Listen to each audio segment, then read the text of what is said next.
Sorry, guys. We're back.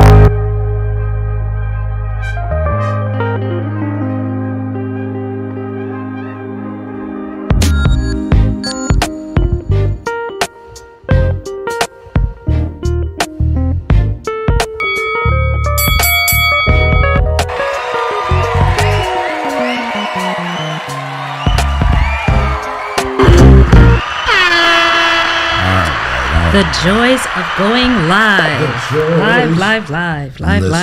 Listen, the joys of going live. Everybody just listen really quickly as we jump back on. We apologize for all the technical difficulties that we had. I didn't have my computer booted up. We thought we would do a new system. It didn't work. So here we are. I just want to say thank you so much. T. McBride, good to see you. What it do? Do me a favor if y'all can go ahead and share this out to as many people as possible. Cherie is working on some tech stuff to make sure that we are good to go.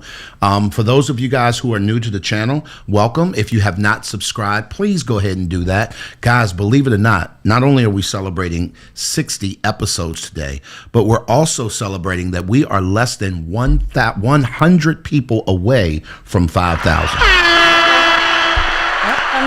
All right. Listen. Look at you guys.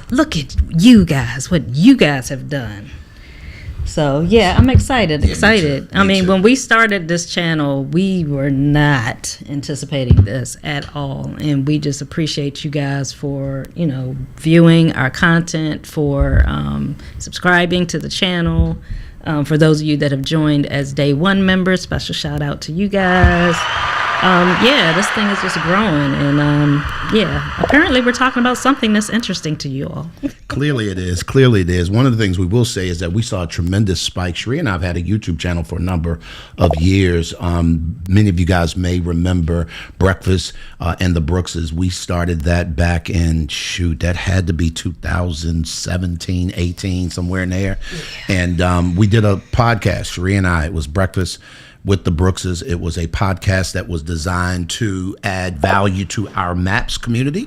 And that's how we grew our MAPS community. Quite frankly, people discovered us there. And then we moved over to Clubhouse for 2.5 years. We did 700 episodes of a business community that we did over there for 2.5 years. Some of you guys remember that. And then, when we moved to Panama, we said, you know what? We got to do something different, because here's what I know. People tend to want the content that you're living day to day on a regular basis. So, Cherie, we are here. We're here. Yes, we are. And so that actually brings us to what we're talking about today. So we are going to be talking about, is living in Panama as good as they say? The real story. And so you will often hear many influencers, many people on social media talk about all of the joys, the wonders of living abroad, whether it's Panama or it's anywhere. And there are definitely a lot of positives. There are a lot of good things to living abroad, but there are some things that I wouldn't say are necessarily negative, but we want to give you a realistic view of what it's like. Yeah, really. Babe, and even when you say that, I think about a lot of people will say, well, I'm not being negative, I'm just being real. And I think that there is something to be said about, if you spin something always positive, it gives the impression that there are no downsides. Mm-hmm. And we don't ever want to do that with y'all. Let me preface it this way. Cherie and I are not relocation specialists. So whether you move here or not makes no difference to us in terms of our bottom line, if you will. The reason we're here is to educate, uplift, encourage, because quite frankly, there are a lot of people attempting to do this. And so we're not the pros. We sought out the pros to do what we're doing. But what we're doing is we're deciding, hey, let's pay that forward and let's share our journey. And in that way, people can hopefully glean from it. Right. And one of the biggest things that we hear all the time, people are like, oh my God, you guys are on vacation every day. You guys live in paradise. And we're not on vacation. Yes, we are semi-retired, I guess, but this is the phase of life that we're in. So whether we were in the States, whether we moved here, this is just happens to be the phase of life that we're in. And so we're able to live a much slower pace of life because of that phase. We're not, at a phase in our lives where we're raising small children. And there are people here that move here that are in those phases of life. And the way their day-to-day looks very different than ours. And so because they are still doing a lot of the same things that they were doing in the States. And so for us, this transition was multifaceted. It was not just physically moving abroad. It also had to do with the phase of life that we were entering into due to the pandemic, because our business had grown. While we were in the States, we were at a point where I was able to come off of my full-time job and was home anyway. And so moving here, we were able to downsize the business more to give us more freedom. But we also were at a point in our life, and you guys know I'll be 60 in a couple of weeks. But I had always had this idea that at 55 I would retire. Now, that did not mean that I was going to sit at home and sit on my hands and not do anything, but that I would retire from a traditional job. And so we were just at that point in our life anyway. And so with that being said, one of the things that I think is the biggest misnomer about moving to Panama or moving abroad, and I'm going to speak specifically about Panama because that's where we are, is the cost of living versus the quality of life. And is it really cheaper? Babe, real quick, before you continue that point, I just want to acknowledge our folks in the chat. Super excited for T. Thank you so much for just becoming a member to the channel. Guys, we definitely want to encourage you to do that. If we are adding value to you, the way you show it is a couple of things. One, you can certainly show up and share what it is that we say. Secondly, you can join the communities that we lead. Right here on YouTube, we have a community called the Day One Community, and it's an opportunity for us to get to know you. There are a lot of you guys who come here, and one of the things that we get a lot is, hey, we would sure love to catch up and connect. Here's the challenge with that. There are literally almost 5,000 of you, like literally, Cherie. And so at any given time, I can promise you there are quite a few people in town at the same time. And so the way we prioritize it is that we prioritize it for, the question is, are they a day one? Like, are they a day one? At that particular point, I am absolutely going to try and jump on a call or get breakfast or do lunch or whatever, because you're supporting us every single month. Now, it's not a lot, but it's a way for us to prioritize it. So if you want to become a day one member, definitely do that. Click the links in the description. You'll find out more about that. But Cherie, back to the regularly scheduled program already in progress. Right. So as we talk about the cost of living versus the quality of life, oftentimes I'll have individuals that'll reach out to me, and people schedule consultation calls with me. The Taste and See Panama consultations, I'm able to kind of walk you through specifically what your interests are, what your needs are, and kind of give you some personalized recommendations on where you should go, what you should do, and connect you with the right people when you do come here, whether you're looking to relocate or you're just coming to visit Panama. But one of the questions I always get is people are like, so it's like cheaper to live there, right? So I can get like a 3-bedroom nice apartment for like what, $500 a month? The real answer is yes, you could get an apartment in the city for $500 a month. But is it going to be the same quality, the same standard of living that you're accustomed to in the United States? And what I mean by that, you could get a 3-bedroom apartment here in the city for $500 a month, but more than likely, you're not going to have any amenities in your building, which means there'll be no pool, there'll be no gym.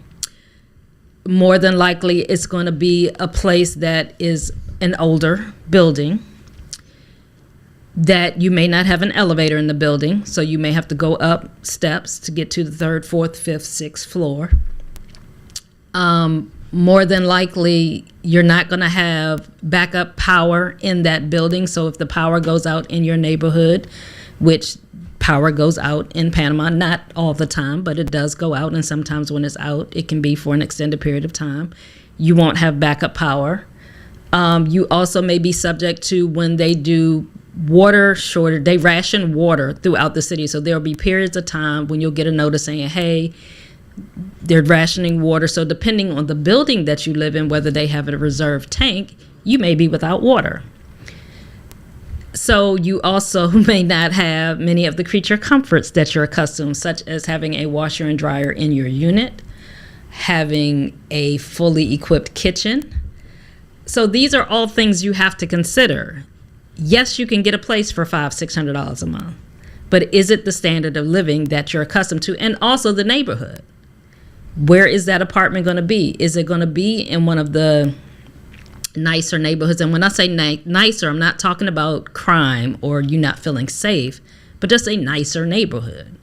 Are you going to be living in a neighborhood that's there are primarily locals and you don't speak the language? So those are things people have to consider. And I think a lot of times people will look at, oh, it's cheaper to move to Panama, which it can be, and that's relevant depending on where you're coming from. Like for us, we came from Virginia Beach area. We grew up in the DC metro area. If you're coming from a major metropolitan city in the United States, in most cases it is cheaper, because like New York City, you could pay $4,000 for a closet. A studio apartment, you can get the equivalent or more. I mean, you would get a whole lot more for that amount here in Panama. So I think people have to be really realistic when it comes to moving here. And I think that was one of the things. Now, luckily for us, I had done a lot of research before we moved here. And so I was prepared for what pricing was. And because we came and visited in advance and did some tours and got to see what properties really look like, the cost wasn't as shocking for me, and we definitely, for us, we did save money moving here. Now, there are other things that you do also have to consider when it comes to cost that are expenses that you're not normally used to paying for in the U.S. Yeah, you keep looking at me. You're good. Oh, I didn't know if you wanted to jump in. Okay. Yeah, no. I just wanted to just really quickly, and I'm glad you're slowing down, Denise. I appreciate you for saying good points. If there are any questions that you guys have specifically, we've got about 5 things that we're going to talk about. Sharia's on one, talking about the cost of living versus the quality of life, and I need y'all to hear that part. Cost of living should be mentioned in the same sentence as quality of life, because I can promise you can spend, like Cherie said, $500 a month to stay in a place somewhere here in Panama City, but your quality of life is going to look like $500 a month. And I think that's the bottom line. If you're spending $2-3 grand a month, I can promise you your quality of life is going to exponentially go up. This is one thing I'd want to let people understand.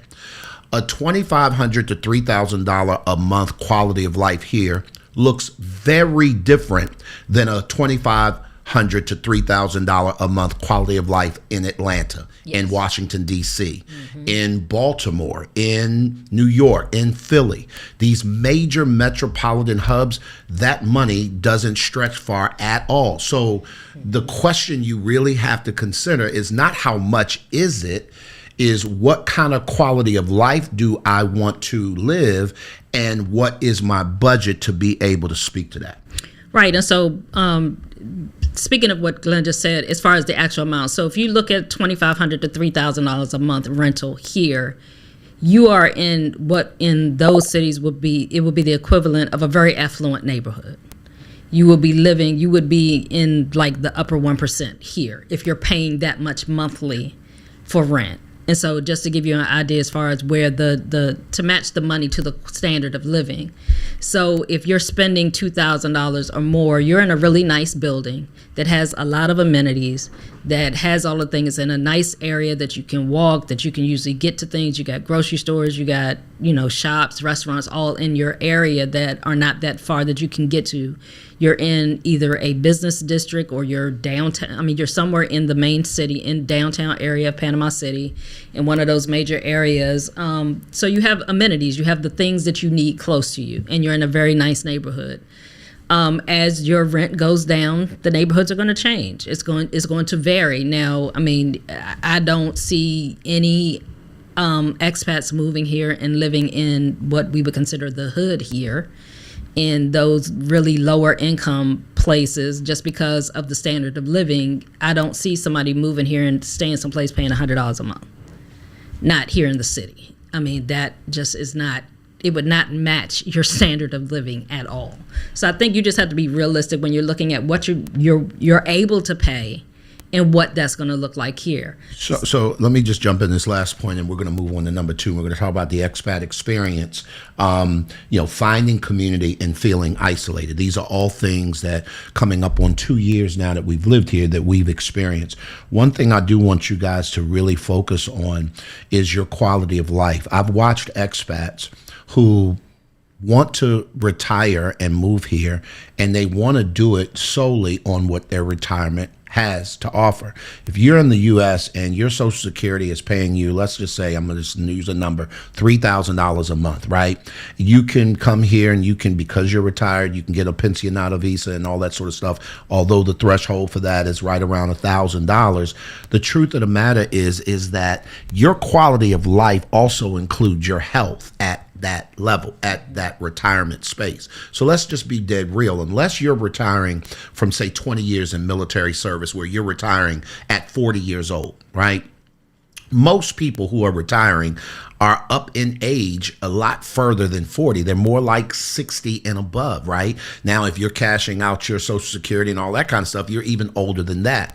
The truth of the matter is that there are also health issues that you, if you don't currently have, you may incur while you're here.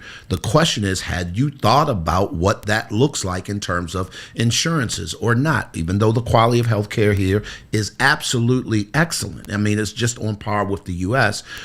Private healthcare is going to cost you versus public healthcare. Again, we're talking about quality of life. If you guys got any questions, anything that you want to hear us specifically talk about, I want to make sure that you do that. But I wanted to make sure that we just don't make it about the money you're spending in terms of your expenses, but also what might you have to spend. Right. And so speaking of healthcare, one thing that people are not prepared for when they come here, because in the United States, usually your health insurance comes out of your pay, so you're not having to pay that out of pocket. It just automatically comes out of your check, so you don't really see that. Yes, you have to pay your co-pays, and you have to pay, whether it's your 20% or 30% that you pay, that you'll get a bill to pay after you're seen by the doctor. So here, you're not getting billed for anything. When you go to a medical facility, whether it's a clinic, whether you go to the hospital, you have to be prepared to pay up front.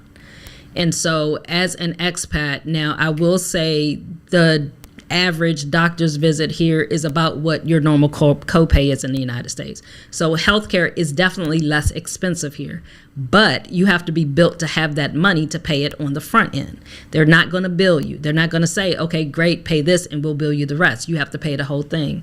Now, I've gone to the clinics here being sick and spent maybe $200 for everything, getting lab work and everything done. So like I said, the cost is definitely cheaper here, but you have to be prepared for that. Another thing that people have to be prepared for when you move here is I strongly recommend that you do get some type of supplemental insurance here, because most insurances from the United States, even if you have an international plan, they're not accepted here. And when I say they're not accepted here, they may let you submit a reimbursement. Your insurance may say, okay, you can be seen, submit a reimbursement, and we'll pay you back. But it's a reimbursement, so you still have to pay pay up front. You have to have the upfront cost, and even if you can submit it to your insurance company and get a reimbursement. The only medical insurance that I know of here that you don't have to pay anything out of pocket is if you are a disabled member of the military and you're being seen for your actual disability through FMP. There are some facilities here that you can go and use your FMP benefits. You don't have to pay out of pocket. There are a few facilities that if you have TRICARE or if you have CHAMP VA, that they will work with you so you don't have to pay up front and they will bill. But most facilities do not bill. You have to pay it up front and then you have to submit for a reimbursement. Also, if you have to go to the emergency room, if you have an emergency, even with supplemental insurance, you need to be prepared to pay a deposit. Most hospitals here require a cash deposit when you are seen. It can range from $300 to $1,000 depending on the facility, and the private hospitals are a little more expensive. The great thing about that, although they may require you to pay that up front, they're going to give you an itemized bill when they discharge you, and they will credit back your card or credit you back the funds that they didn't use. So if you go to the emergency room, let's say you go to one of the better private hospitals and you have to pay $1,000 deposit when you're seen at the emergency room.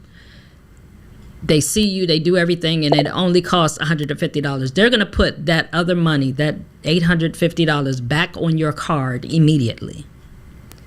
Well, I won't say immediately, but it's going to hit. They're going to do a credit back. So I don't know the time frame, but they're going to credit it back to your card. But you have to be prepared on the front end to pay that upfront cost. And that's one thing that oftentimes as expats, we don't think about those things, and that is an additional cost you have to consider. You need to have this slush fund to cover medical expenses for upfront charges. Even if you have insurance in the States, even if you have international insurance, in most cases, you're going to have to pay it up front and then get reimbursed. And so that's one of the costs when we talk about cost of living and quality life. They have great health care here. I love the healthcare here. You can get, your doctors will come to your home. It's worth every dime, and it is less expensive than in the U.S., but you have to be prepared to pay those upfront costs. Yeah, real quick, babe, before we go on to the next thing, T asked a question. I want you to consider like how we want to answer this and when. But I know you're veterans, but do you have a private insurance that you would refer expats to? Before you answer that, I want to encourage you that if you're tuned in right now, we're Glenn and Cherie Brooks. We're authors, we're speakers, we're coaches. We also are pastors. We run an online community called the We All Need Some Help Foundation. It houses things like coaching. We have a ministry offering that we do every Saturday morning where we come on and we basically teach a Bible study for people who are disconnected from the body of Christ because of their physical location sometimes, because of the cultural differences. It's called Breakfast and the Word every Saturday morning at 8:30. It's a private Zoom room. All of the information is in the description. If you click those links, you can find out more about us than we probably want you to know. But at any rate, it is definitely there. The other thing that I want y'all to do, if you can, if you have not subscribed to the channel, please do so. We are closing in, guys, on 5,000 subscribers. And I know that might not mean much to you guys because maybe you're already subscribers or maybe you don't know what that means. But in this YouTube journey, it takes us to a completely different level and things that we can do, places we can go, opportunities that we can create when the subscriber levels go to the next level. The last thing I do want to mention, babe, is that we're going to be talking about today the expat experience, finding community and feeling isolated, the ups and downs in the daily life of living here in Panama, missing home. What do you do? How do you figure that out? And would we do it again? Like if we had it to do over, and to be honest with you guys, that's a consideration for people today, more people today than was 2 years ago when we moved, because of the current political climate, not only in the U.S. but around the world. Quite frankly, Panama is extremely attractive to people, and people have been considering it. So we want to get to, would we do this again? And if we did it again, what would we do differently if we hadn't? So y'all hang around. We'll probably be on for another 30 minutes, and we got some things happening this afternoon, but we're going to get to it. Come on, babe. What's up next? So first I want to address T, thank you for your question. As far as, yes, we are both veterans, and I'm a disabled veteran, so I have FMP as well. And we do have private insurance, a supplemental insurance here. We actually are going to be interviewing an insurance, FMP, a veterans specialist in the health insurance field, probably next week. And we'll get more into that then, and we'll share the names of the different plans that are available here in that episode. But there are several companies here that offer private insurance. The cost is nominal compared to what you would pay for insurance in the States. And so we'll get more into the insurance part. I want to do that when we have an expert here with us to really share the differences between the different types of insurance that you can get. But we do have supplemental insurance. And so we talked about housing. We talked about healthcare. The other thing when it comes to cost that I think people are not aware of is that you have to remember that Panama is, we're not part of the United States. And so certain products that you're accustomed to in the United States are imported here. And so there is an import cost. So things with these recent tariffs, I'm going to be paying attention to what prices may go up to even more now. But for some particularly non-perishable items that you may normally buy in the grocery store, whether it's cereals, whether it's your condiments, things like that, if there's a particular brand that is a U.S. brand, usually those costs are more expensive here. So I don't buy a lot of non-perishable items, so I can't give you specifics. But I know that there's like one salad dressing that I do use, and it costs me maybe $4 in the States. It's like $8 here.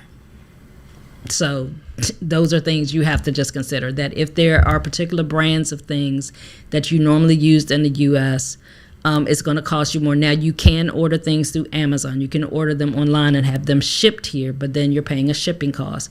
And the way that works here in Panama, there is no postal service here, so you have to get a mail service that's usually based in Florida. Your packages will go there, and then they deliver them here. And so it just takes longer. So if you got Amazon Prime, you're not going to get your stuff next day. It's going to take about a week for you to get your stuff, because it's got to go from Amazon to Florida, then from Florida to here. And so those are things to consider when you're looking at moving here. So the next topic we wanted to move on to is the expat experience, finding community or feeling isolated. Yeah, Rosemary, I see you there. We're going to get to that, because I think that what you asked is going to kind of really dovetail into what we're getting ready to say. You got something else? Okay, Matt? yeah, I did want to go back to this. Sorry, I forgot. So, Rosemary, thank you for that question. I think the age is 70. For most plans, they won't accept you after the age of 70, but it varies from plan to plan, and it depends on your health. And so you will have to do a physical exam and things like that. But most health insurance plans here, the private insurance plans, I don't think will accept you after the age of 70. But another thing I wanted to go back to real quick before we move on, talking about the cost of living. Glenn mentioned if you're on a retirement, if you have a pension. So I just want to caution people. So Panama's visa requirements for the pensionada visa are that you make $1,000, that you can prove $1,000 a month income plus $100 or $200 per additional dependent. Do not base your ability to live here on that number. $1,200 realistically is not enough to live here comfortably in the country of Panama. So I think people look at that requirement, and when I say comfortably, by most people's standard of living, and when I say that, so if you're from a metropolitan area in the States, if you're from DC, you're from New York, you're from Miami, you're from Atlanta, coming here with $1,200, thank you, $250. So for a couple to come here with just $1,250 is not enough money to live in the city. Although, yeah, and that's what I needed Cherie to clarify just really quickly before we move further. I don't want you guys to get hung up on the whole country. Panama City, that's not possible. Now, it is possible in the country, but again, we go back to what kind of quality of life are you looking for, because living in the interior is a completely different experience than living here in Panama City. And so I just want to make sure that point of clarity was made. Okay, yeah, so just know that although that visa requirement is $1,250, that is not, don't let that be your base for your saying that I'm going to move there. Oh, I make over, I'm at $1,300 a month. I can move to Panama and live in Panama City. Do your research. Look at the areas that you're looking for. Look realistically at what that cost of living will be, because in most cases, and I'll even say this, even out in the countryside, if you live in the interior of the country, because there are things you have to consider. If you're in the interior, you got to have a car, because they don't have Ubers out there. If you need major health care, if something major happens, you're going to have to come back to Panama City in many cases to come to a hospital. So you're still going to have that money for medical expenses.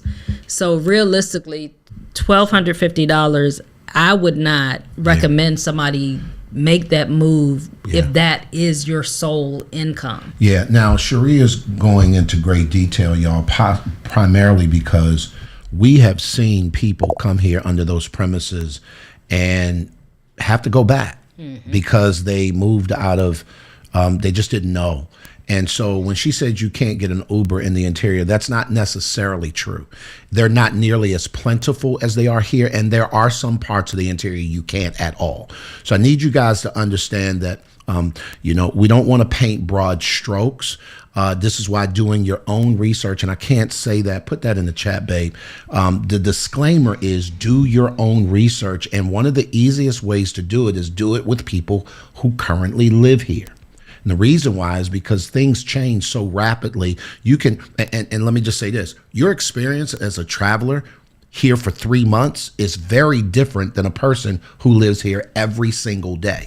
Because even as a traveler for 3 months, this isn't your primary resident. So therefore, there's a lot of things you're not considering because you have a place to go back to, or you're going back and forth. A snowbird's experience here is very different than a person that lives day to day because they have other things that they're maintaining. So I want to encourage you guys to do that, babe. We've been running out of time. I want to get to everything else. Okay, so we're going to move on. Find a community or feeling isolated. So have you found a community or do you feel isolated? Well, both, and not either or. So just real quick, I am an extrovert, if you haven't been able to tell. If you see the animals on the top of my shelf, I am the flamingo and I am the lion. The lion is the extroverted, direct, he's just going to get things done kind of a person. The flamingo is the person that needs to ride with a flock. Like they listen, if I could have invited people to go to my honeymoon, I would have done it. Like for me, the more the better. So for me, when I came here, it was important that I find my tribe quick.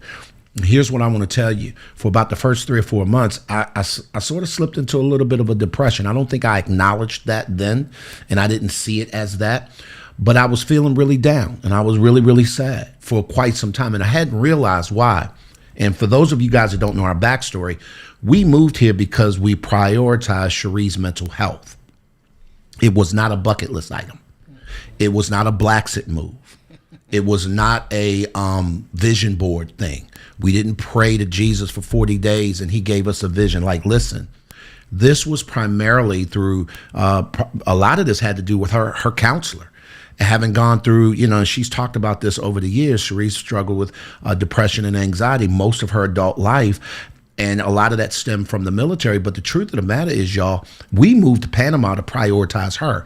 I didn't give a quick thought whatsoever about me in the sense of, well, what is that going to do for me and community? So what I realized here is that I uprooted, changed all my routines, and I didn't have that. So one of the things we want to encourage you is that if you're a person that really needs people, and you know you, some of you guys could give a flying flip about people. You listen, no more peopling should be a t-shirt that you wear. You understand me? So I get it. My wife is more like that. Now, she is not all the way a hermit, but she definitely could do without people more so than I can.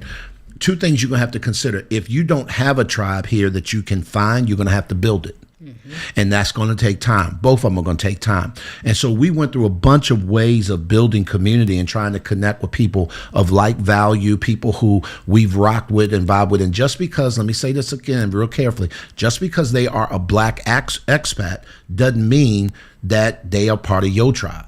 Right? Just like in the States, there are a bunch of people that move that have the same skin tone as you. Maybe they have the same lived experiences as you, but they don't share the same values as you. So therefore, y'all can hang out all day long and not click. It's not good or bad. It just is what it is. Speaking of community, one of the people that we befriended probably the first week we got here because we shared the same relocation or real estate broker is Aisha. So Abroad Ability, if you guys haven't followed her, anything relative to a disability, particularly a physical disability, and you're moving abroad, that's your girl. She is a sweetheart. She's one of our friends, and moving abroad will challenge you and make you look within. And Aisha, I'm telling you right now, that is never truer. So I want you guys to really consider that, because a lot of people, and I'm going to say this out loud, a lot of people find themselves coming here because they're running from something. Cherie and I were running to something. Yeah. And there's a huge difference. So I need you guys to understand that when that's the case, you're going to have to find your tribe, or you're going to have to build one. I happen to have the kind of skills that it takes to build communities, and I've been doing that since I was 3. But I promise you, if that's not you, you're going to have to connect. And I know a lot of people that we're meeting now, Cherie, have built that community long before they came here. Right. And I think that that's something I definitely would encourage you guys to join some of these communities while you're still in the States before you get here. There are a lot of Facebook communities that are out here. Many of us here on YouTube, there are several, quite a few people here. in Panama that have YouTube channels, that have communities. Become a part of those communities so that you can start connecting with people before you get here. One question I often get is people ask whether the expat community is as welcoming as people think. One thing that I will say, in the States, it's very hard to meet people and make new friends, because we're all running, you're going to and from work, you just have, your people at work that you meet with, but you don't really have a lot of social opportunities to just connect with people. There are always meetups, there are opportunities at different events, you'll run into expats. And for the most part, most expats are very welcoming. They want to connect with other people. The thing that I would just say is that look for your people. Find your tribe. Not everybody that you meet is going to be a part of your inner circle.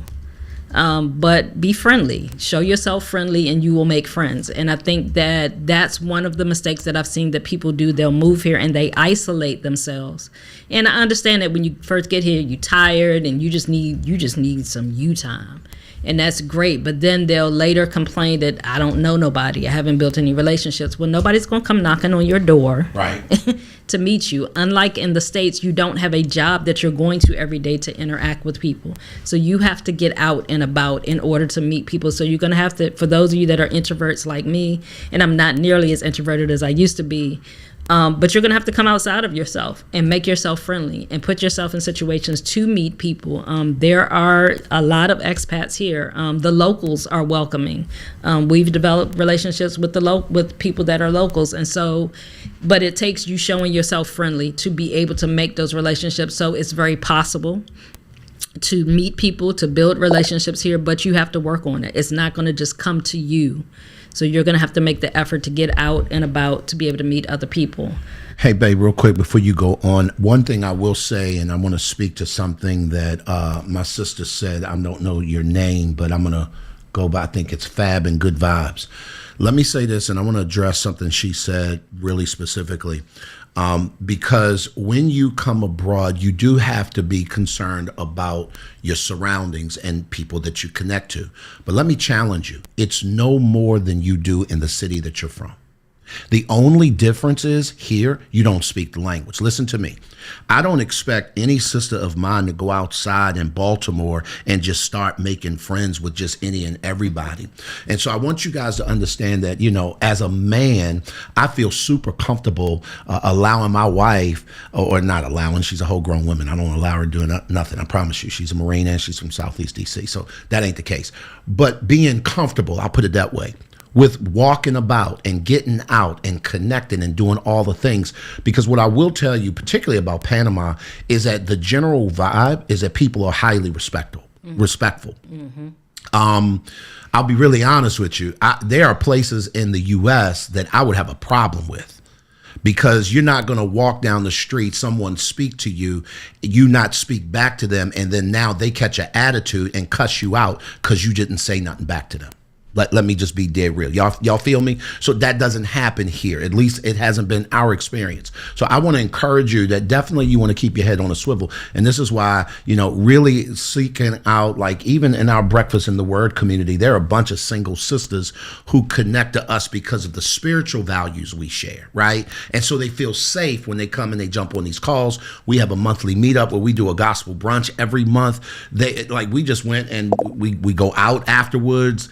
It's a whole thing, and they are whole single people. They don't have any necessarily connection to us as a couple, right? But they have connection to our values. One sister, and I just love her to pieces, she said, "Oh, my mom and dad check y'all out, and they love it here for me because of y'all." Right.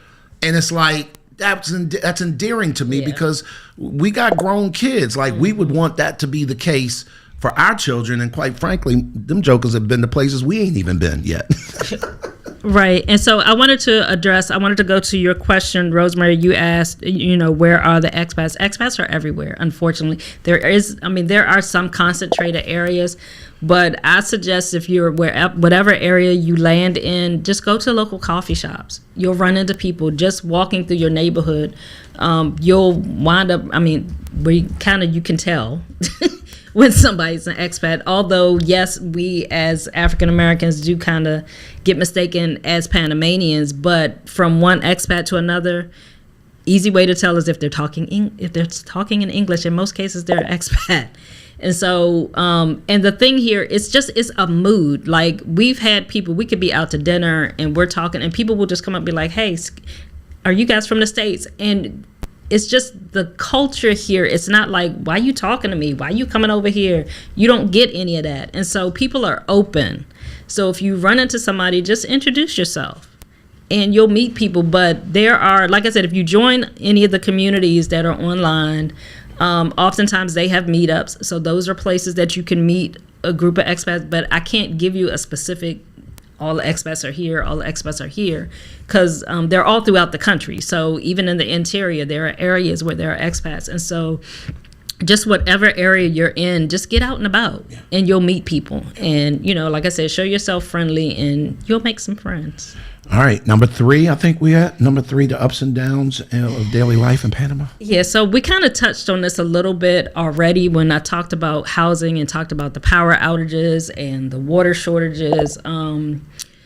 Really, the biggest thing when it talks about, I guess, the ups and downs of daily life in Panama is that there are some cultural things that are very different here when it comes to the politics here. So in Panama, whenever there's a change that the people want to be made, they protest. And it can be disruptive. It can be somewhat annoying because traffic will get backed up. In our particular case, we live near a university, which tends to be the epicenter of a lot of protests. And so we'll, hear the protests and things like that. It's never that we feel in danger. We don't not feel safe. I can still go out and do things when a protest is going on. But it's more of an inconvenience. And that's not something we're accustomed to in the States. Because generally when there are protests, number one, it's going to be televised. You're going to know there's going to be this big protest going down. If you're in D.C., it's going to be a march on such and such day at such and such time. You're not going to know about it in advance here. Oftentimes, you'll kind of, as you get connected to Panamanians, you'll kind of get word, hey, it's going to be protest tomorrow. But you don't know where, because they can pop up at any time, anywhere throughout the country. The other inconveniences, I guess, would be, like I shared, the power outages, the water shortages. The other thing, when there are protests, particularly here in the city, last year we had a really big protest. They were protesting the shutting down of one of the coal mines here. The people wanted the mine closed. And so they were shutting down the roads from the interior coming to the city. And so most of the produce that's produced here in Panama comes from the interior. And so we went probably 2 weeks, 3 weeks. We weren't able to get bananas. We weren't able to get a lot of fresh produce here because of that. But they also were not able to get fuel because the fuel comes in through the Panama Canal and then goes to the interior. So there are things you just have to be prepared for. And like I said, it's inconvenience. It's not anything that's, oh my gosh, I'm going to leave because of these things. It wasn't anything that was that detrimental. It was just an inconvenience. It was just uncomfortable. But those are things you have to shift your mindset. And the biggest inconvenience is learning to be patient, because Panamanians operate on an attitude of mañana, which means later, not tomorrow, but later. And so they are not the most timeliest of people. And they are not apologetic when they're late. Because it's just, I'll be there when I be there. Right. And so the biggest thing I would say is to pack your patience when you come here, which is actually a good thing for us as Americans, because we're always go, go, go, go, go. So it slows you down. Yeah, I want to speak to that really quickly, Cherie. Hey, Sharon, good to see you. I put in the chat that protests are a cultural norm here. And I just need you guys to understand, for them, it's what they do. It's how they get things done. And one of the things that, you'll find is that they're highly effective. So you get used to it. To speak to what Cherie said about the patience piece, it took me about 9 months to develop such patience. I'm telling you, to be dead real. It took me about 9 months to fully embrace the idea, bruh, just because you are upset because someone was late does not mean they're going to be on time the next time. And here's what you'll find out. It ain't just them. It's the next one that comes too. Just because your food takes forever to get to your table doesn't mean that they have bad customer service. They are actually, listen to me very carefully, 2 things. One, they're not trained to serve in that manner. Mm-hmm. So Panamanians are more helpful than they are, quote, nice, if you will. And the truth of the matter is that unlike in the Asian culture where their training is to serve, serve, serve, serve, serve, and we equate that as good customer service, right? Panamanians is about, they're about family. They're about leave you alone. If you want something, you'll ask for it. You can sit at a table, and this might be a challenge for some of you, but when it comes time to pay your check, ain't nobody coming. I promise you they ain't coming. And traditionally speaking, they see you over there, but they watching you talk. They're excited that you excited about the people that you meeting with and that you talk with. You have to raise your hand, look at somebody in their face, and la cuenta por favor, like, can I have my check, please? Because they're not coming. And it's because they have a culture where they're going to prioritize the people at the table. One of the things that used to irritate the bejesus out of me, and listen, to all my servers, I'm not talking to y'all specifically, but what was super irritating for me at a restaurant in the U.S. is the idea of being rushed out the door. Like every 5 minutes, you need anything else? Bruh, if I needed something, I would have I'm a whole grown man. I would raise my hand and ask you for something. Like I have tipped people, and this is probably too much information, to not come back. Like, how much do I need to pay you not to come back over here ever again until I wait for you? Please, I want to have a conversation with the people at my table. I want us to enjoy ourselves. So I'm not of that. So it took me a second to realize, oh, they not like us. And so I just need you to understand that when you're here, you're not where you're from. Yes. You're where you are. I'm going to say it again. When you are here, you're not where you're from. You're where you are. And I think that to the degree that you can embrace that, it'll help you when it comes to the ups and downs of life in Panama. Right. Real quick, want to thank you guys all for your comments and for your questions that you're putting in the chat. I want to go back to a couple of things real quick before we move forward. So, Brian, you mentioned it, and I'm glad you brought it up, the gospel brunch. So we talked earlier about, connecting with people, finding your tribe. So every first Saturday of the month here in Panama City in San Francisco at Mika's Cafe in San Francisco, we do a gospel brunch, which is a great opportunity to come out to meet us, to meet a lot of other people in the community, people that are a part of our Breakfast in the Word family. Show up every first Saturday of the month at Mika's Cafe in San Francisco. I'm getting ready to say California. In San Francisco, Panama City, Panama. So if you're here the first Saturday of the month, please come out. We'd love to meet you guys in person there. So come on out and join us there. The other question that I had, T actually asked the question, is racism an issue from our perspective? So from our perspective, when it comes to Panamanians or people of Latin American descent, no. We have not experienced any racism from people that are from here or from this region at all. Now, Panamanians, they do, there is a feeling, undercurrent of colorism or classism, more than colorism, of classism. That they have towards one another. It doesn't impact us as much, but there is definitely classism here, but it's not overt. It's not, from talking to other Panamanians, it's not necessarily overt because typically the 1% is so small. They stay to themselves. They don't really mingle with the rest of the Panamanians. And so, but as far as racism, we have not experienced that from anyone from here. And I'm going to leave that at that. Yeah, no, it is true. And again, we can't speak to everyone's experience. If you go back and listen to certain videos that we've done where we've traveled to the interior, we may have something different to say about outside the city. But it presents itself differently here. This is great. Aisha, thank you so much. It doesn't feel like your life is endangered. That is probably a great way to put it. Whereas in the U.S., the minute you're pulled over by a police officer as a black man, I'm thinking, oh snap, this could go left really fast, although I didn't do anything wrong.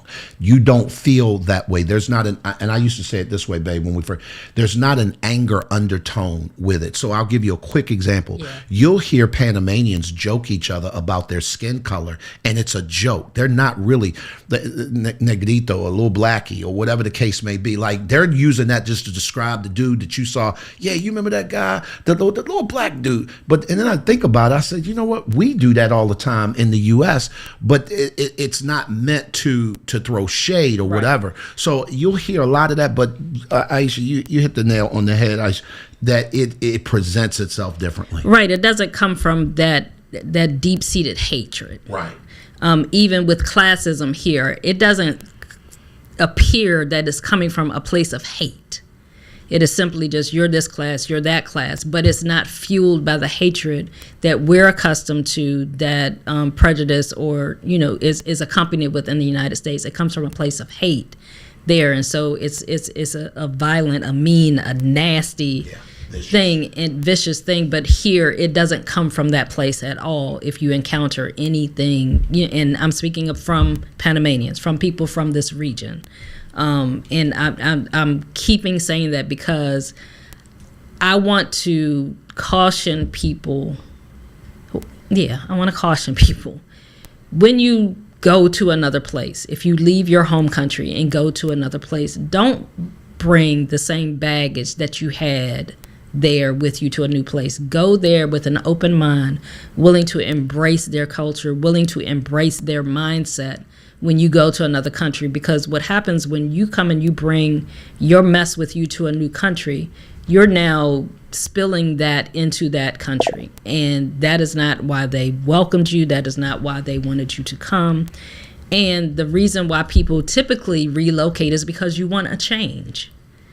And change only happens by you changing first. I love that. No, Team Glover, you hit the nail on the head. We simply feel human here. Yes. And there's a humanizing of people that happens here. And that's why I tell you all the time that, Panamanians are very helpful people.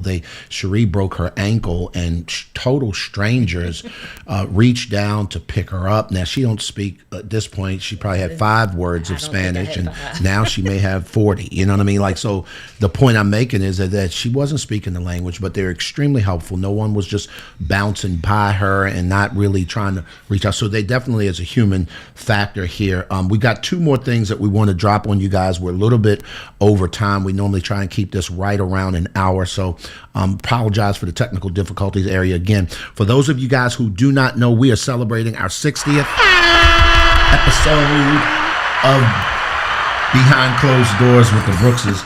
I was getting ready to say it wrong. Yeah, if you guys have not subscribed to the channel, we're less than 100 people away from 5,000 subscribers. So we appreciate if you guys go over. If this content is blessing you on any level, go over and subscribe to the channel. Come on, babe. All right, so we're going to move on to the next topic, which is missing home, what we didn't expect to long for. And this it didn't shock us, but I guess it was different. For those of you that follow us know we're parents, we're grandparents. And so although we made a decision to move here for my mental health initially, and it was just our season in life that we needed to get away. We needed this for us. And I do miss my kids. I miss them dearly. I miss my grandkids. And there are moments when, that longing is, can be, I won't say unbearable, but it does weigh on me. But we stay in touch, we FaceTime, we, keep the lines of communication open with them as much as we can. We have, last year, I think we went back to the States probably 3 times. They're planning to come here in a couple of months. And so we are planning. I think that's the key thing is that, particularly with family, is just have a plan in place on how you're going to stay connected, how you're going to alleviate that. I think that oftentimes we will, I'm not going to say oftentimes, I'm going to speak for me. I know most of my adult life, since being a parent, I have always prioritized everyone else. Whether it was from my children, whether it was, my husband, whether it was work, whether it was ministry, everything else took a front seat to me. And I was at a place in my life that I had to put me first. And yes, in me putting me first, yes, it is a sacrifice. Yes, it has caused me to disconnect, in a sense, from those people that I was living closer to, that I was close with. But I had to do this for me, and I had to make that decision. And I think that each person individually has to make a decision on what's best for them as an individual. I think many of us, we're accustomed to always, towing the line, doing what is expected, and not necessarily putting our own needs first. And I think that can be done in a healthy way, that it doesn't have to disrupt your family completely, that it doesn't mean you're killing relationships in the process. But I know for me, this was something that I needed for my mental health, because if I'm not well mentally, I'm no good to anybody. So that was one of the hardest things, I think, for me, was being that separation from family. But like I said, we're making it work. I mean, is it perfect all the time? No, but we're figuring it out. One thing I want to add to that, and then we can move on to the next one. Oh, by the way, just to create a little bit of a funny, I miss crab cakes. I'm from Baltimore, so I apologize. I miss them too. Listen, Yeah. So Cherie, you said something I think it's important for us to realize. For us, because our trip here was, again, not running from something, it was running to something. It started with conversations with our family that we're thinking about doing something that will prioritize your mom's mental health. And when we started having those conversations a few years before we moved, right? And it was a little bit here, a little bit there. By the time we got to the point that we came to visit, it moved quickly. We visited for 10 days. While we were here for 10 days, it was part of a scouting trip. And when we went back, we packed up and we moved back permanently within 5 months. Here's the deal, though. We made it very clear to our friends. I remember having a conversation with my mother, who was particularly sad. And she was like, I know, this is about Cherie and her mental health, but I got to be honest, I'm going to miss you guys. And I feel like I won't see you again. And I sat down and had a very sobering, direct conversation with my mom. I said, Mom, I get that. And trust me, I feel the same way. But you know what I realized? During the time, here for the last 9 years, we lived in Virginia Beach, Virginia. My mom lives in the Baltimore area. I said, do you realize, I just realized it takes 4.5 to 5 hours to drive to see you. I said, I also realized that physically, face to face, we see each other maybe 3-4 times a year. Mom, had you considered that a direct flight from Panama City to Baltimore is 5 hours? Had you considered that we're saving the kind of money for us to stash away money just to fly? And so I can come the same 3-4 times a year. I see you face to face anyway. And I will never forget, babe, we were sitting down at Deirdre and Darren's table, and she had that conversation with me. That's my ex-wife and her husband, by the way. That's a whole nother thing. We done wrote a whole book on blended family. That'll flip your wig. That's what we do over in the MAPS Relationship Academy, is teach people how to win like that. But my mother said to me, she said, babe, I never thought of it that way. And then I said, and here's the other good news. Ma, you retired. You come see me anytime you want. And I'm building a bridge. I got space for you. Come hang out as long as you want. So 6 months after we got here, maybe 9, whenever it was, we did our 25th wedding vow renewal. We moved in June. The following January, not only did we do our 25th wedding vow renewal, but my mom came. And she surprised me, and I didn't think she was coming because she made it evident. Like, I don't know if I want to come, and she had, but I promise y'all, it changed it. So when it talks about missing home, I realized, yes, we're leaving home, but we're also building a bridge for home to come to us, and that's one exciting thing I have about our grandbabies. It's like we're creating a space for you guys to be able to come and experience life on a completely different level that you normally would not get a chance to do because your grandparents live in Panama. So, yeah, hopefully that helps. Yeah, and I think that's one perspective for those of you that are grandparents at CUT, that can be a sticking point, is that you could be building a bridge. Many of us, did not grow up with opportunities to travel abroad. Our parents were doing the best they could to get us through the day-to-day. And, for many of us, we didn't get that opportunity as children, as young adults, to go travel abroad. What does it look like for, as grandparents, you to live abroad, per se, and now your grandkids can come, spend a couple of weeks during the summer in another country. and get that exposure. And so it's all about changing your perspective and looking at things differently. And like I said, coming up with a plan to make those things that you do miss not so much of a burden, but seeing it as a blessing instead. The other thing, as far as, and Glenn mentioned the crab cakes, as far as food, the only thing I could say, definitely miss crab cakes. Can't get those here because the crabs here are not the same. They are not the same crabs. But collard greens, I can't get collard greens. I mean, they have them every now and then. So it's little things, but they're mainly inconveniences. It's not anything that's like a deal breaker, like, oh my gosh, I can't live here because I can't get this. Because I have more fresh produce and fruits here than I could imagine anywhere in the United States. We living here in the city, we live near the fish market, so I can go there. They have a gazillion types of fish. And shrimp and everything, and it's very reasonably priced. I mean, you would not believe the prices here. It's so inexpensive because they go out and catch it every day. It's fresh fish every day. And so when it comes to food and things like that, that's not really a big deal. But like I said, the biggest thing for us was family.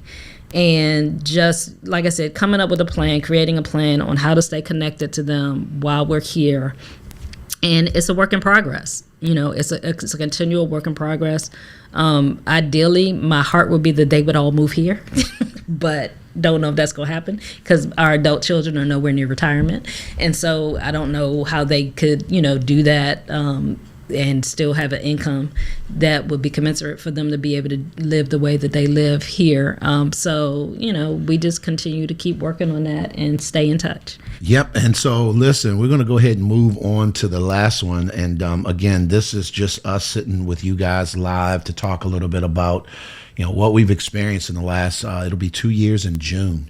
And I'm grateful, our grandbabies are coming next month and our kids, and we're going to get a chance to do all the things. But again, creating an environment that invites home here is what we've chosen to do because we matter too. And I think that parents, grandparents, listen to me very carefully. You matter. You matter. And I think that a lot of times our culture creates this narrative that says, yeah, I matter, but they matter more. And I would challenge, do they really? Because at this particular point, if you're not right, how are you going to provide for them? How are you going to do well? How are you? So there's got to be, in my opinion, some sort of balance. We're going to move on to the last one.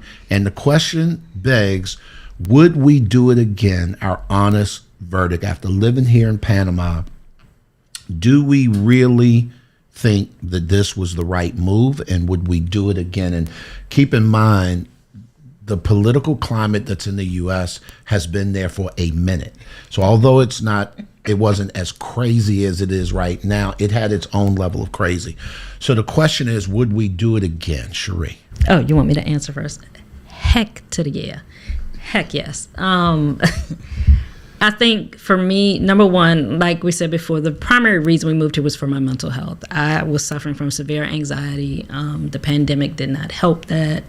I had been suffering from depression and anxiety for most of my adult life. And being here, I do not have the stresses that I had there in the States. And those stresses were the culture there. And I did not realize that the culture, the violent culture, the negative culture in the United States was fueling my anxiety, was fueling my depression. Being here and being in this phase of life also plays to my mental health because I was able to step back from working a full-time job and I'm able to truly enjoy day to day. Now, I'm not sitting around all day twiddling my thumbs all day. Believe me, I'm doing stuff.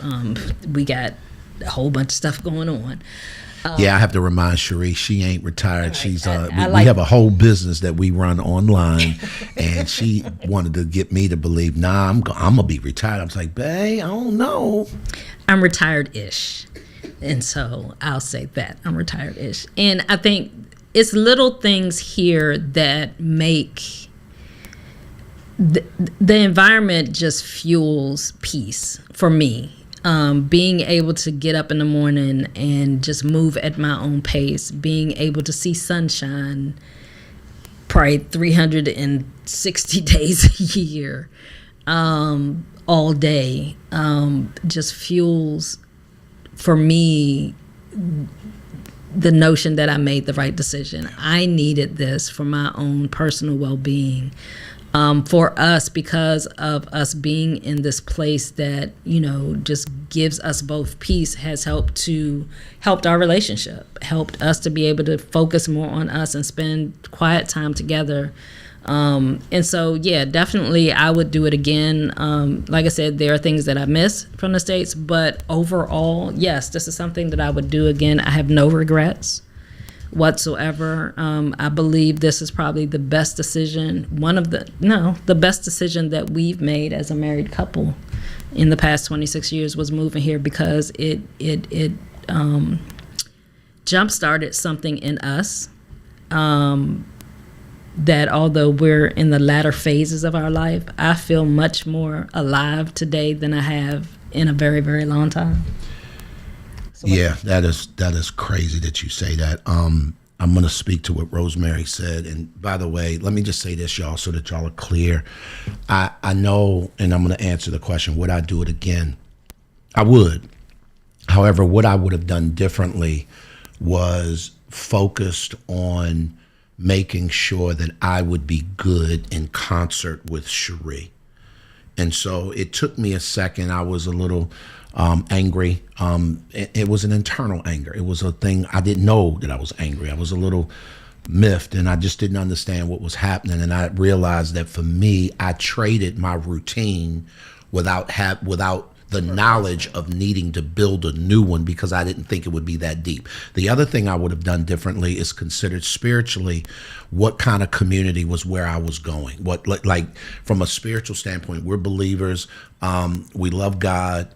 And we were extremely active in our local churches most of our life. At one stint, I actually worked full-time in ministry.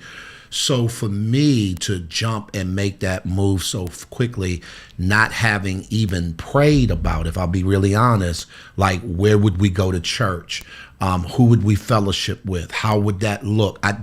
Because my assumption was that because I knew there were a bunch of black expats here, and this is why we went back to say, just because they share the same ethnic background that you do, don't mean that y'all share the same values. And so you can be around a bunch of skin folk, but they ain't kin folk, because y'all come from two different cloths. Right. Of lived experience and values. It's not good or bad. It just is. Yeah. So I hadn't considered that, and I think that if I had to do differently, I would have definitely made that a priority to at least. It wouldn't have changed whether or not I came, but I would have sought to build community. Like there are people right now that are making decisions to come to Panama because we created a spiritual community for them to grow in. Mm-hmm. And I'm not even joking. And I've had it happen more times than not. People send us DMs. They're on these consult calls with Cherie, and they're saying, it was 3 or 4 different countries. But now that we know that y'all are building a spiritual community I can grow in concert with like-minded or like-valued believers, like now it's moved up to 1/2, or it's moved up from 3 to 1. And so we didn't get a chance to do that. I didn't do that, and I can say in retrospect, I definitely would have done that differently. You got something before we roll? Right, and I just was going to talk to that, and I think that for us, when we did get here, probably the first year we were just settling in and everything, and then we looked up and was like, hey, we don't have a spiritual community here, and we started looking and doing some research. And we could not find a community that felt like us, that we felt like was our tribe. And so we created that. Glenn is not a former pastor now, but still pastoring. So he was a youth pastor. And Did y'all hear the shade? Did y'all hear the shade? Did y'all hear the tone, the volume? We're still pastoring. She didn't want to listen. Hey, be careful for what you pray for. You understand me? Shh, don't tell nobody. So Glenn had been a youth pastor, associate pastor, campus pastor in the past. And so when we came here, and we realized there was not a community, we couldn't find our community. God just laid it on our heart, and he had been speaking it to us for probably about 3 years before we even got here, that we needed to start a ministry. God was laying that on our heart, and we were dragging our feet. And once we got here, God was like, okay, now's the time. It was after the passing of our former pastor. He passed away, and it was almost like God was saying, okay, here's the baton. This is your time. And so we were able to we got installed. I can't even I'm still struggling with this, y'all. Yeah, because y'all, and that's a whole thing. Real That'll talk. be She was like, "That's what God called you to do." Like, I ain't got nothing. I get roped into this, and I mean, I've been ordained as a minister before, so I knew, but for years I did not feel like I definitely didn't feel like I was a pastor. I did not have a heart for people, if I'm completely honest. And God had been nurturing that in me for probably the last 8 years, but that's off topic. Anyway, so we started We All Need Some Help Foundation, which is a ministry that's not a church because there are no walls, but we provide an offering weekly, which is Breakfast in the Word, and you can check the link in the description so you can sign up and become a part of that community. But we created our own community. We realized that there were a lot of other people, not only here in Panama, but abroad in the States, that due to the pandemic, due to different reasons, they no longer had a community in church, that they did not have their people. They didn't have their tribe in church. Either they had walked away from church for whatever reason. A lot of people left going to the in-person church during the pandemic and never went back. There are a lot of people that just were not able to find their community, their people within a church. We were a part of a church when we were in Virginia, but we did not find community in that church, that local fellowship. It was great teaching, but we didn't find our community. And so we realized that people need community more than anything else. Yes, we can study the Bible, you can study the Word on your own, but it's the people part, the fellowship with other believers, that is necessary for us all to grow individually. And that's why we created that community. And so, listen. That's the non-pastor talking. Listen. So real quick, Bae, and I know I want you to finish that. I'm let her get that out. She already know that's an inside joke. Cherie's that person. Y'all ever meet them people in church and they get up on the mic, but giving honor to God and all the pastor and the deacons and all that. Now y'all pray my strength because I done had a cold all week. The devil has been busy. And then they open their mouth and you're trying to figure out, where did this angelic voice come from that just literally superseded every single thing she said? I'm like, stop it. Just stop it. So really quickly, again, the descriptions are in the links. The links are in the description below. If y'all haven't subscribed, please do that. If you are traveling and you think about coming through, we would love for you to schedule it around a first Saturday so you can come attend the gospel brunch. The link is there. To our sister who is here in Panama, Rosemary, March, we said up until the time of, well, first of all, March is the month we celebrate Sheree's birthday. And it's a whole month thing. Before her birthday, which is on the 19th, we have committed to resting and not getting out and about and only doing things we have to do. Yes. So no, there are no events that we're hosting this month. The only event is that we celebrate this queen right here. And I'm gonna tell you, you know you old. Look, you know you're getting old when the way you want to celebrate is to go get some rest. So we're gonna find a spot and gonna go hang out at a particular resort that we haven't been to yet here in Panama. And I'm gonna play some golf, and she's gonna rest and do the spa thing, and I'm gonna swim, and we'll have a few friends over where we're gonna probably do a birthday dinner, and that's it. Yeah, that is it. But try and get our energy up, because come April, here come the grandbabies. You understand me? And that's going to be a whole vibe. By May, y'all, we're going to need to leave the country. We're not going to the U.S. We think about maybe sneaking down to Colombia or up to Costa Rica or something. But I promise you, no, we on that level. Listen, every first Saturday you can catch us. We're going to prioritize that. Mika's Cafe, San Francisco. Shout out to James Rodriguez and the entire team over there. there. And it's getting bigger and bigger. We have more than 150 people in our Breakfast in the Word community. About 50 of those people are showing up on average every single week in these Zoom rooms. So if you guys are living abroad and you want to connect to a community prior to coming here, that's a great one to do it with. And in that way, at least if those are if we have the same shared values, that's a great way for you to get connected. Babe, anything before we roll? No, thank you guys for spending this afternoon with us. I know we went a little long, but hopefully we answered your questions. Once again, stay tuned. In the next week or so, we are going to be talking with our friend who's a expert on FMP, on veterans benefits here, and talk about insurance. And so stay tuned for that episode. And we want to thank you guys for watching us. Please subscribe. Please join the channel. Become one of our day ones. And we look forward to seeing you guys soon. At the end of the day, y'all already know what time it is. You can't get to any place of significance by yourself because we all need some help. Y'all be good, and we'll talk to you next week.